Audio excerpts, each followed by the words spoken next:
नमस्कार साथियों, आपके सामने कक्षा 12 रसायन विज्ञान अर्धवार्षिक परीक्षा का प्रश्न पत्र आपके सामने है। आज के इस वीडियो के अंदर हम इस प्रश्न पत्र को मतलब हाफ ईयरली एग्जाम के इस पेपर को कम्प्लीटली हल करेंगे। तो इसका क्वेश्चन नंबर 1 आपके सामने है। इस हाफ ईयरली पेपर को आप हल करोगे तो आपको ये आइडिया लगेगा कि एग्जाम में क्वेश्चन किस प्रकार से पुटअप किए जाते हैं और हमें उनका आंसर किस प्रकार से देना है। तो वीडियो को स्टार्ट करते हैं उससे पहले जो स्टूडेंट फर्स्ट वाले इस एम के बोस्ट यूट्यूब चैनल पे आए हैं वो चैनल को लाइक शेयर और सब्सक्राइब करना ना भूले। क्वेश्चन नंबर 1 आपके सामने कि सिलिकॉन में किस तत्व को मिलाने पर एन प्रकार का अर्धचालक बनता है। जो एन प्रकार के अर्धचालक में जो धारा का वाहक है वो इलेक्ट्रॉन के माध्यम से होता है। अब सीधी सी बात है कि सिलिकॉन कौन से वर्ग में होता है, 14वें वर्ग में। तो अगर आप इसमें 15वें वर्ग की अशुद्धि मिलाओगे, कौन से वर्ग की, 15वें वर्ग की, तो 14 से ज़्यादा 15 में एक इलेक्ट्रॉन ज़्यादा होगा। तो सीधी बात है इलेक्ट्रॉन पर चार्ज कैसा होता है, नेगेटिव। तो किस प्रकार का अर्धचालक बनेगा, एन प्रकार का अर्धचालक। तो सीधी सी बात है कि 14वें वर्ग में 15वें वर्ग की अशुद्धि मिलाओगे तो एन प्रकार का अर्धचालक बनेगा। अब 15वें वर्ग को आप सभी जानते हो कि नेपाल, पाकिस्तान, ऑस्ट्रेलिया, सब बिखारी। तो अब देख लो इसमें से ये आ गया, तो इसका राइट आंसर हो जाएगा फास्फोरस। तो सिलिकॉन में किस तत्व, तो पी तत्व को मिलाने पर एन प्रकार का अर्धचालक बनता है।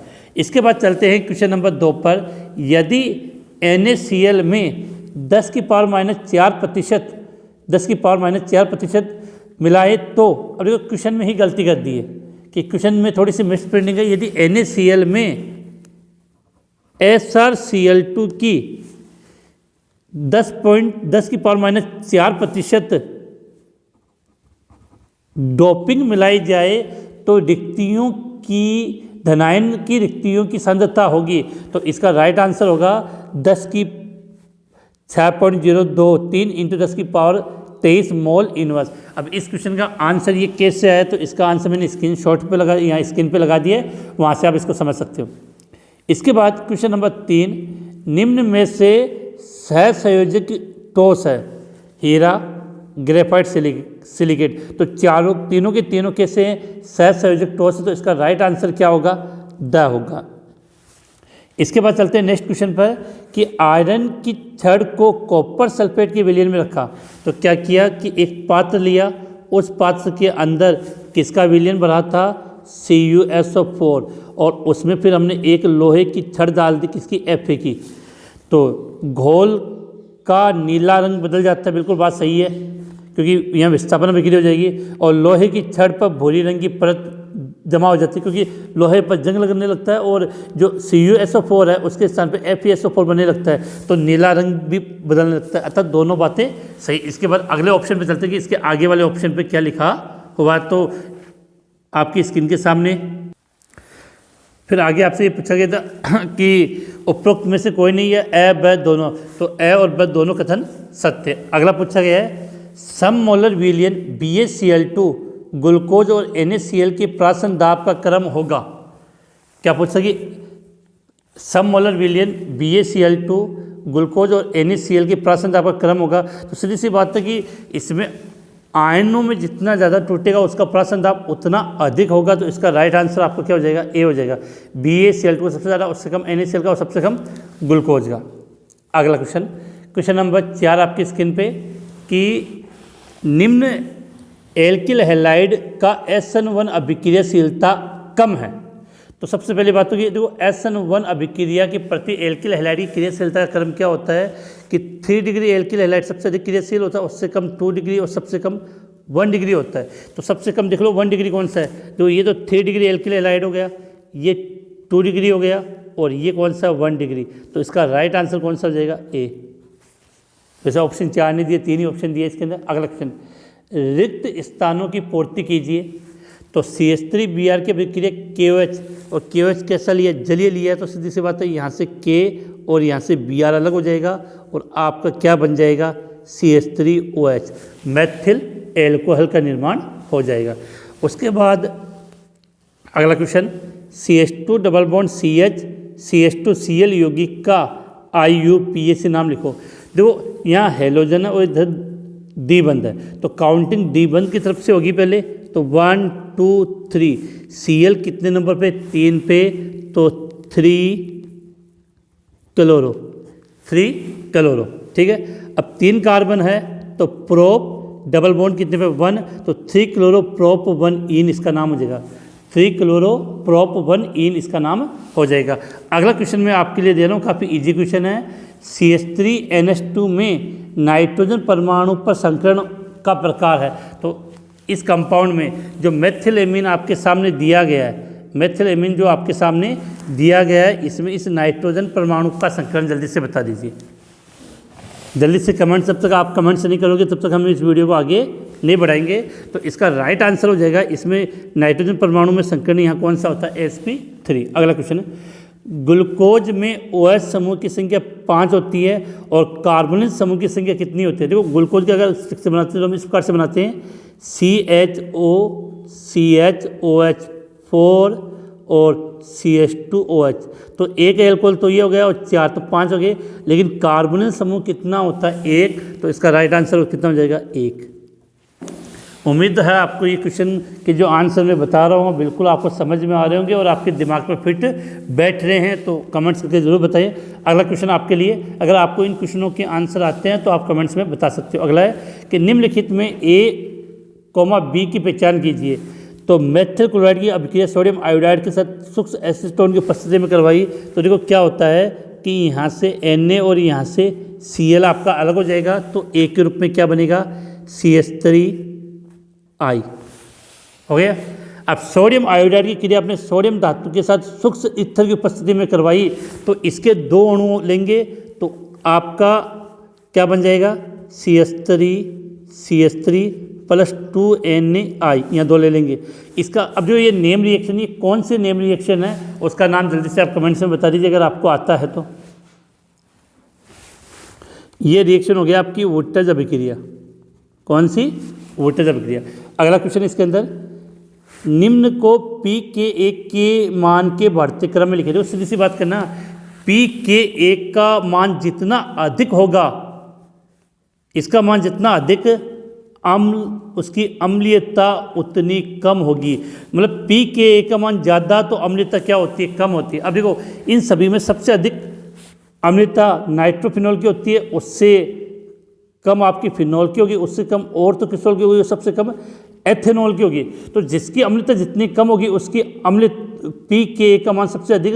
तो pK के बढ़ते हुए क्रम में लिखना, इसका मतलब क्या होगा, आपका क्रम इस प्रकार से लिखेंगे हम यहाँ पे, ऑर्थो नाइट्रोफिनॉल, फिर फिनॉल, ऑर्थो किसरोल और एथेनॉल। तो ये अम्लीयता का क्रम नहीं लिखा हमने, अम्लीयता का क्रम तो उल्टा होता है। यहाँ पर हमने pKa के अकॉर्डिंग लिखा है, उसका मान बढ़ता हुआ क्रम। और इसको अगर एक्सप्लेन समझना, क्वेश्चन एग्जाम में कैसे क्वेश्चन पूछा गया, इस प्रकार का क्वेश्चन कैसे आया, तो ये चीज़ें आपकी NCERT बुक में लिखी है, उसका स्क्रीनशॉट मैंने आपकी स्क्रीन पे लगा दिया है, वहाँ से आप इसको पूरा पढ़ के समझ सकते हो। अब चलते हैं हम नेक्स्ट क्वेश्चन पर जो आपकी स्क्रीन के सामने। इसके बाद अगला question, alpha D plus glucopyranose की संरचना बनाइए। तो इसका स्क्रीनशॉट मैंने आपकी स्क्रीन पे लगा दिया, वहाँ से आप बना के प्रैक्टिस कर सकते हो। इसके बाद अगर हम बात करें कि एक ट्राइपेप्टाइड में मतलब उसमें 3 अमीनो अम्ल होंगे, तो एक ट्राइपेप्टाइड अर्थात 3 अमीनो अम्ल कितनी संख्या में पेप्टाइड बंधों के द्वारा जुड़े होते हैं, तो 2। सीधी बात है कि 2 अमीनो अम्ल होगा, 1 अमीनो अम्ल और 1 अमीनो अम्ल, तो एक पेप्टाइड बंध यहाँ बनेगा। और अगर एक और अमीनो अम्ल लोगे तो एक पेप्टाइड बंध यहाँ बनेगा। तो 3 अमीनो अम्ल में पेप्टाइड बंधों की संख्या कितनी होगी, 2 होगी। अब यहाँ से एक अच्छा क्वेश्चन बनता है, पेप्टाइड बंध की संरचना कैसी होती है। तो पेप्टाइड बंध की संरचना C+ONH, ये बंध होता है वो किस रूप में होता है, पेप्टाइड बंध के रूप में ये स्ट्रक्चर होती है। अगला क्वेश्चन,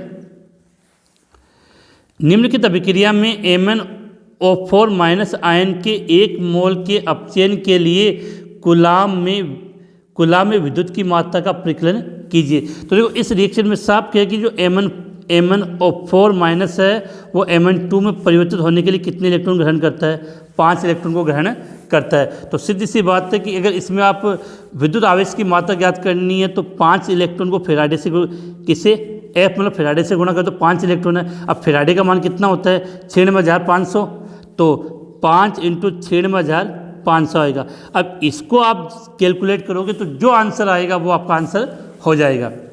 अगला क्वेश्चन है हेनरी नियम लिखिए। क्या बजाय हेनरी नियम लिखिए, तो हेनरी नियम बहुत काफ़ी ईजी है और ध्यान रखना एग्जाम के अंदर राउल्ट का नियम या हेनरी के नियम में से एक क्वेश्चन आपको जरूर पूछा जाएगा। तो इसका आंसर मैंने आपकी स्क्रीन पे लगा दिया है। इसके बाद अब चलते हैं नेक्स्ट क्वेश्चन की तरफ। अगला प्रश्न आपके सामने कि किसी अभिक्रिया की अर्धआयु क्या है। तो सीधी बात है, किसी अभिकारक की प्रारंभिक सांद्रता का आधा उत्पाद में परिवर्तित होना अर्धआयु कहलाता है। तो क्या लिख सकते हैं कि किसी अभिकारक की प्रारंभिक सांद्रता का आधा उत्पाद में परिवर्तित होना किसी अभिकारक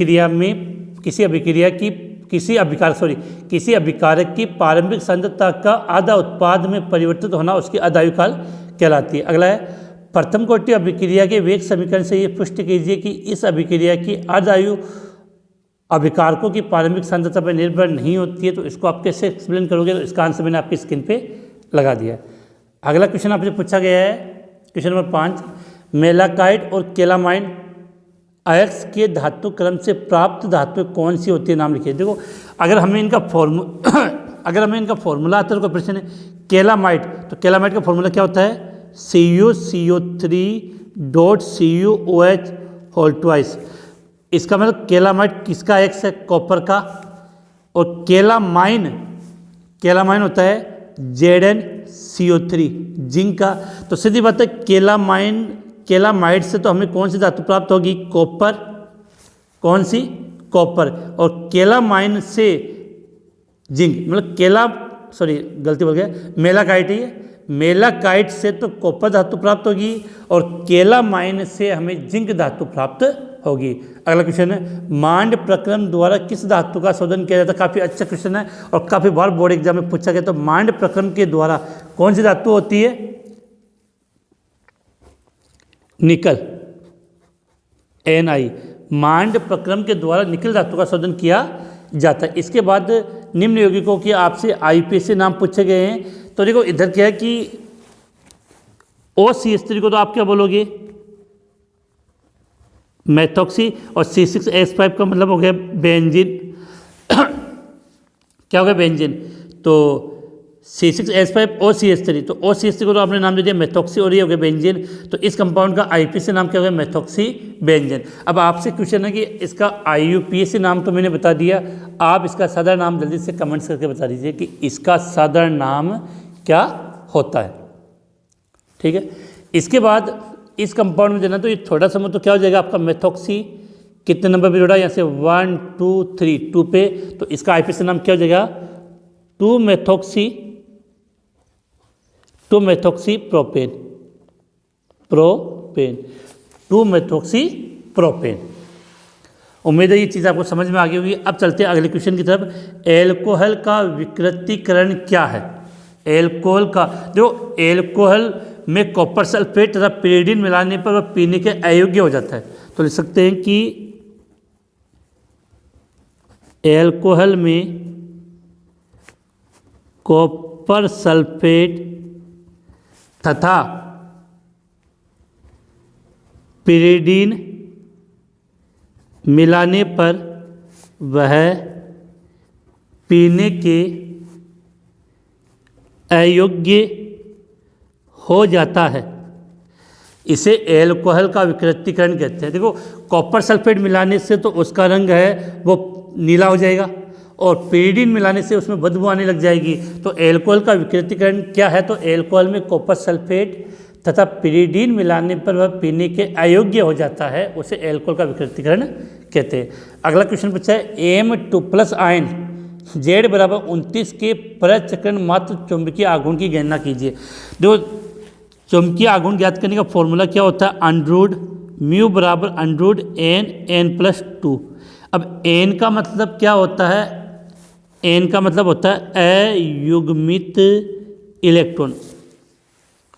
एन का मतलब क्या होता है? अयुग्मित इलेक्ट्रॉन। अब देखो यहाँ चुंबकीय आघूर्ण ज्ञात करना है, तो कॉपर, अक्रिय गैस कौन सी है? आर्गन। अब देखो तो इधर कर लेते हैं, तो आप जानते हो कॉपर के अंदर एस में आएगा 1 इलेक्ट्रॉन, बाकी इसमें आएंगे 1 2 3 4 5 6 7 8 9। अब आपको कितने इलेक्ट्रॉन बाहर निकालने? 2 इलेक्ट्रॉन। और इसमें 4s कितने इलेक्ट्रॉन बाहर निकालने? 2। तो ये हो गए इसके कंप्लीट इलेक्ट्रॉन। देखो कॉपर का कितना होता है? 29 होता है, तो एक तो एस में 18 और एक 19 और 10 इसमें। अब 2 इलेक्ट्रॉन निकाल दिए तो 1 इलेक्ट्रॉन यहाँ से बाहर निकल जाएगा और 1 इलेक्ट्रॉन बाहर। तो यहाँ पर अयुग्मित इलेक्ट्रॉन की संख्या कितनी होगी? 1 होगी। तो अब यहाँ 1 का मान रखकर आप इसको कैलकुलेट करोगे तो आपका लगभग जो आंसर है वो 1.81 बोर मैग्नेट्रॉन के लगभग बराबर आ जाएगा।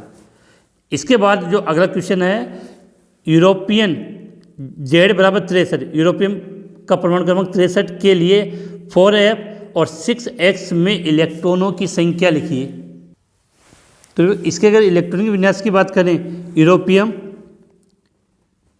EU 63 होता है, तो इससे पहले अक्रिय गैस कौन सी आती है? जिनोन। फिर आएगा आपका 4f 5d और 6s। s में आएंगे 2, d में आएगा 0 और f में कितने होते हैं? 7 होते हैं। f में कितने होते हैं? 7 इलेक्ट्रॉन होते हैं। अगला क्वेश्चन है, प्रतिलोम प्राशन क्या है? इसका उपयोग लिखिए। तो इसका आंसर मैंने आपके स्क्रीनशॉट पे लगा दिया, वहाँ से आप इसको नोट कर लें। इसके बाद अगले क्वेश्चन की तरफ हम आगे बढ़ते हैं। K2SO4 0.001 m विलय को पूर्ण वियोजन होने पर वांटाप कारक I का मान होगा। तो K2SO4 का देखो सीधी बात है, इसको आप आयनों में तोड़ो। K2SO4 तो क्या बनेगा? 2K प्लस और एक SO4 माइनस, तो कितने आए? 3। तो यहाँ वांटाप कारक I का मान कितना हो जाएगा? आपका 3 हो जाएगा। कितना हो जाएगा? 3। इसके बाद चलते हैं नेक्स्ट पेज पे, जहाँ क्वेश्चन नंबर 9 आपका इंतजार कर रहा है। तो क्वेश्चन नंबर 9 आपकी स्क्रीन पे आ चुका है, जो काफ़ी अच्छा क्वेश्चन है कि निम्न संकुलों के IUPAC नाम लिखो। देखो क्या दिया है? पोटेशियम, हेक्सासाइनो, Fe ऋणात्मक तो फेरेट, और यहाँ Fe का ऑक्सीजन का +2 तो सेकेंड आ जाएगा। तो इसका नाम हम यहाँ पर लिख देता हूँ, क्या नाम हो जाएगा कि पोटेशियम हेक्सासाइनो फेरेट सेकेंड, ये धनायन और ऋणायन का पूरा नाम एक साथ, तो इसका नाम हो गया पोटेशियम हेक्सासाइनो फेरेट। अगला इस कंपाउंड की बात करें तो क्रोमियम के साथ एथिलीन डायमीन। दो लिगेंड के नाम में जब डाइट ट्राई आता है तो 20 से 30 शब्द का प्रयोग करते हैं, तो यहाँ क्या होगा? 30। EN को क्या बोलते हैं? Ethylene diamine. Ethylene diamine. Ligand क्या है? क्रोमियम। क्रोमियम का ऑक्सीजन निकालोगे तो कितना आएगा? 3rd। और फिर लास्ट में क्या बचा? Cl। तो Cl को क्या लिख दोगे आप? क्लोराइड।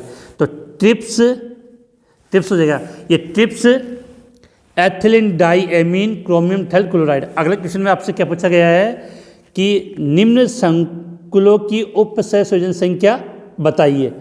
उपसंयोजन संख्या मतलब समन्वय संख्या बतानी है। तो देखो यहाँ कितने लिगेंड जुड़े हुए हैं? 3, लेकिन ये द्विदंतुक लिगेंड है तो 3 दूनी 6, तो इसकी उपसंयोजन संख्या या समन्वय संख्या कितनी होगी? 6 होगी।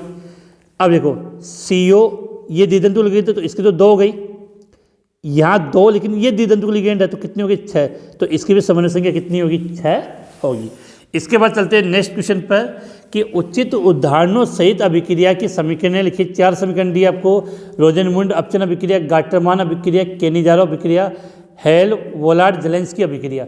देखो मैंने अपने ऑर्गेनिक केमिस्ट्री में जितनी भी नेम रिएक्शन है उन सबको मैंने अलग से पर्टिकुलर करा रखा है, और चैप्टर नंबर 12 की जो जितनी भी नेम रिएक्शन है उनकी मैंने एक अलग से प्लेलिस्ट MQ बूस्ट ऐप पर बना रखी है यूट्यूब चैनल पे, तो आप वहाँ से जाकर इनको पढ़ सकते हो। अगला, बादल किस प्रकार का कोलाइड है समझाइए। तो जो बादल होता है वो एरोसोल होता है।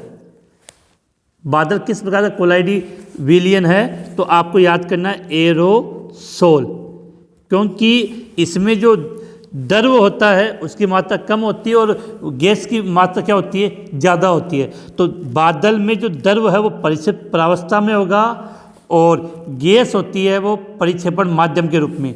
एंजाइम उत्प्रेरण किसे कहते हैं, उदाहरण दीजिए। तो इसका आंसर मैंने आपकी स्क्रीन पे लगा दिया है, वहाँ से आप इसको नोट कर लें। वैद्युत अपवहन का नामांकित चित्र बनाए। मैंने बार बार कहा है कि केमिस्ट्री की बोर्ड एग्जाम में 4 से 5 चित्र ऐसे होते हैं जो हर बार रिपीट होते रहते हैं। अगला क्वेश्चन है, इसके अथवा वाले की बात कर लेते हैं। पनीर किस प्रकार का कोलाइड है, समझाइए। तो देखो पनीर क्या होता है, जेल होता है, जेल। तो पनीर में क्या होता है कि जो परिक्षेप प्रावस्था होती है वो तो द्रव होती है और परिक्षेपण माध्यम है वो ठोस होता है। तो माध्यम ज़्यादा होगा और ये कम होता है। तो पनीर क्या होता है, किस प्रकार कोलाइड है, जेल है जिसमें परिक्षेप प्रावस्था द्रव के रूप में होती है और परिक्षेपण माध्यम ठोस के रूप में। अगला है, उत्प्रेरक की वर्णात्मकता किसे कहते हैं, उदाहरण से समझाइए। तो इसका आंसर मैंने आपकी स्क्रीन पे लगा दिया, वहाँ से आप नोट कर सकते हो। देखो सेम क्वेश्चन रिपीट हो रहा है, बस तरीका अलग है। टिंडल प्रभाव का नामांकित चित्र बनाइए। टिंडल प्रभाव का क्या बनाना, आपको नामांकित चित्र बनाइए। तो ये चित्र आपकी स्क्रीन पे लगा दिया, बना के प्रैक्टिस कर लें। अगले क्वेश्चन की बात कर रहे हैं कि क्लोरीन के 2 ऑक्सो अम्लों के रासायनिक सूत्र, कितना एग्जीक्यूशन दिया। देखो आप चाहो तो लिख सकते हो HCl O4 HClO3 HClO2। देखो ये तो तब परक्लोरिक अम्ल, ये क्लोरिक अम्ल, ये क्लोरस अम्ल। अब उत्कर्ष समूह का सामान्य इलेक्ट्रॉनिक विन्यास। सिंपल सा क्वेश्चन है कि पहले तो आएगी यहाँ पर कोई उत्कर्ष गैस, फिर आपका NH2NP6 होता है। उत्कर्ष गैस समूह में 18 वर्ग हो गया, तो 18 वर्ग का सामान्य इलेक्ट्रॉनिक विन्यास क्या होता है, NH2NP6 होता है। अगला क्वेश्चन है, C2H5OH की बार तो क्रिया PCl3 से करवानी है और दूसरी बार PCl5 के साथ पृथक पृथक रासायनिक अभिक्रिया देनी है। तो देखो PCl3 से कराओगे तो इसके 3 अणुओं की आवश्यकता होगी, तो 3C2H5OH प्लस PCl3, तो क्या हो जाएगा 3C2H5Cl बन जाएगा और साथ में H3PO3 बनेगा। PCl5 तो यहाँ कहते हैं C2H5OH और PCl5, तो क्या बनेगा आपका C2H5Cl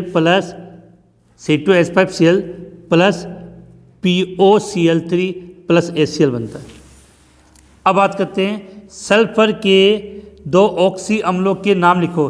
तो एक तो आपका ये हो गया H2SO4, एक H2SO3, एक H2SO5। तो कितने हैं, जितने आप लिखने चाहो लिख सकते हो। चाल्कोजन,